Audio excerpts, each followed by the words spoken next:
성대 로스쿨 면접에서 그날 아침에 진짜 눈이 엄청 많이 왔어요. 발목까지 막 잠길 정도로 눈이 진짜 많이 왔었는데, 보통 교수님들 이제 딱 똑같이 뭐 한 15분 정도 문제 풀고 대기했다가 들어가게 되면 교수님들이 질문을 그냥 가벼운 질문을 하나씩 던져요. 뭐 저 같은 경우는 눈이 이렇게 많이 오는데 못 타고 왔어요? 오는데 고생했어요? 뭐 힘들지 않았어요? 이렇게 질문을 주시는데, 이거는 다시 말하면 야 너 긴장 좀 풀어, 이런 뜻이거든요. 그러니까 그때 너무 얼어서 막 택시 타고 왔습니다 이렇게 얘기하지도 말고, 또 아니면 오버해가지고 막 거기서 만담을 나누려고 이렇게 해도 안 되고, 그건 좀 안 좋다고 생각을 하고, 좀 간단하고 여유있게 답변을 하는 거죠. 그러면서 나도 긴장을 풀고, 일찍 좀 나와서 택시를 다 안 탔으면 진짜 큰일 날 뻔 했습니다. 그래서 택시 타서 제 시간에 도착한 것 같아서 다행인 것 같아요. 이렇게 얘기를 했거든요. 그 다음에 이제 요구하는 질문에 대해서, 문제에 대해서 답변을 쫙 하게 됐죠.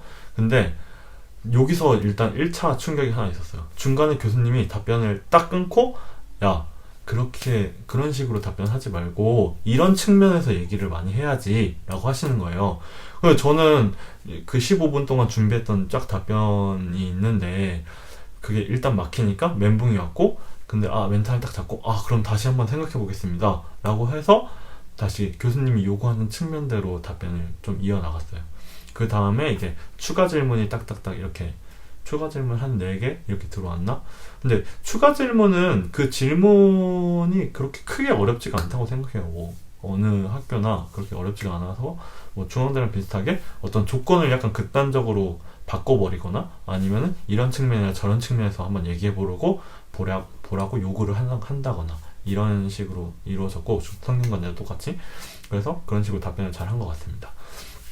그 다음에 이제 인성 면접으로 넘어가서 무슨 질문들이 나왔었냐면, 또 자기소개서를 다 갖고 계시더라고요. 먼저 뭐 공정거래위원회 경연대회 상 받았네, 이거 준비할 때 어려운 점은 없었어? 뭐 학부생인데 이렇게 물어보신 거.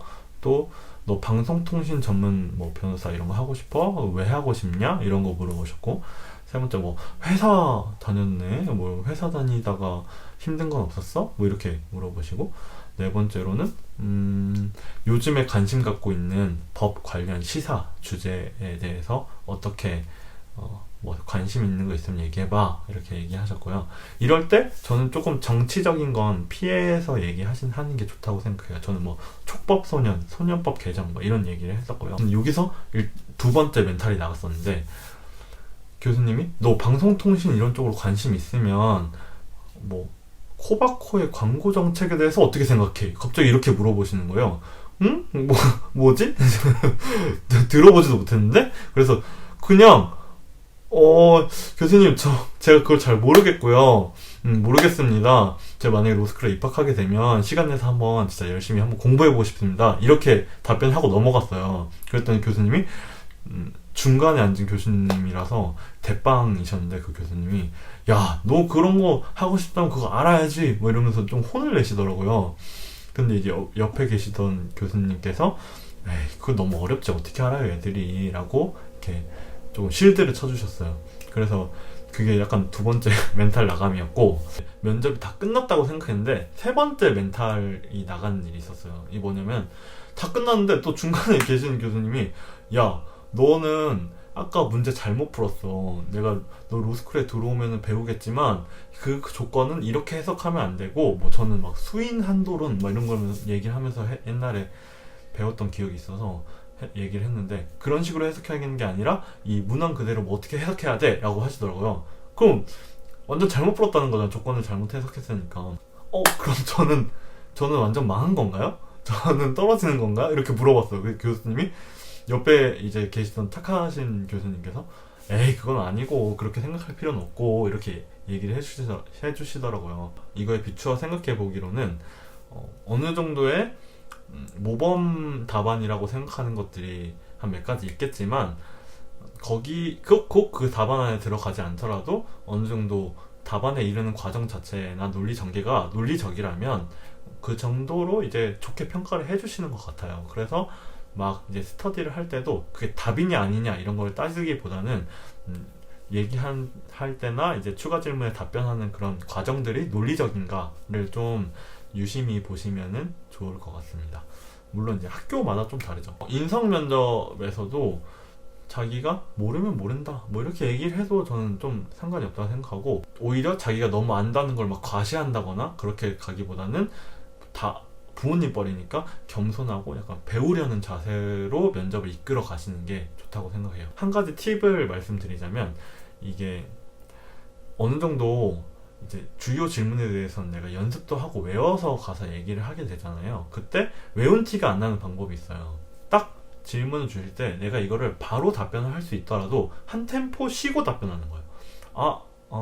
생각하는 척 하면서 한 템포 쉬고 답변으로 들어간다. 그러면은 이게 자연스러운 답변, 내가 즉석에서 생각해냈지만 조금 질 좋은 답변을 하는 것처럼 보일 수가 있거든요. 이런 것들은 제가 생각하는 대기업 면접 이런 거 할 때도 항상 써왔던 팁이고, 또 너무 긴장하는 것도 안 좋지만 너무 여유 있게 좀 건방진 태도로 임하는 것도 저는 안 좋다고 생각을 하거든요. 그래서 저도 사실 막 그렇게 떨리지는 않았지만 처음에 들어갈 때는 약간 쫀 태도, 약간 쫀 모습, 어떻게 긴장한 모습 이런 것들을 보여드리는 게 좋다고 생각해요. 약간 긴장한 모습을 보여드리고 간절한 모습, 그게 간절한 모습으로 비춰질 수가 있기 때문에, 그렇게 되면 이제 나한테 들어올 질문들이 조금 약해질 수 있지 않나, 귀엽게 봐줄 수 있지 않나. 자소서를 기반으로 질문을 할 때 너무 세세하게 꼬투리 잡는 식으로 인상 질문이 들어오진 않아요. 큰 아이템, 내가 했던 것들의 큰 목차를 중심으로 이거 어땠어? 이거 어땠어? 이런 식으로 질문이 들어오기 때문에 질문을 하실 때도 인성 면접하는데 이거랑 이거랑 너 무슨 아니야? 뭐 이런 식으로 준비하실 필요는 없습니다. 예, 그게 지성 면접에서는 일관된 답변을 요구하니까 그런 식의 훈련이 조금 도움이 될 수는 있지만, 인성 면접은 좀 다르게 준비하시는 게 좋다고 생각해요. 면접 자소서도 열심히 하시고요. 면접도 끝까지 열심히 하셔서 연말에 이제 코로나로 힘들지만 연말에 좋은 결과가 있으셨으면 좋겠네요. 끝까지 힘내시고요. 저는 이제 개강을 해서 영상이 좀 뜸해질 텐데요. 우리 모두 다 힘내기로 해요. 안녕.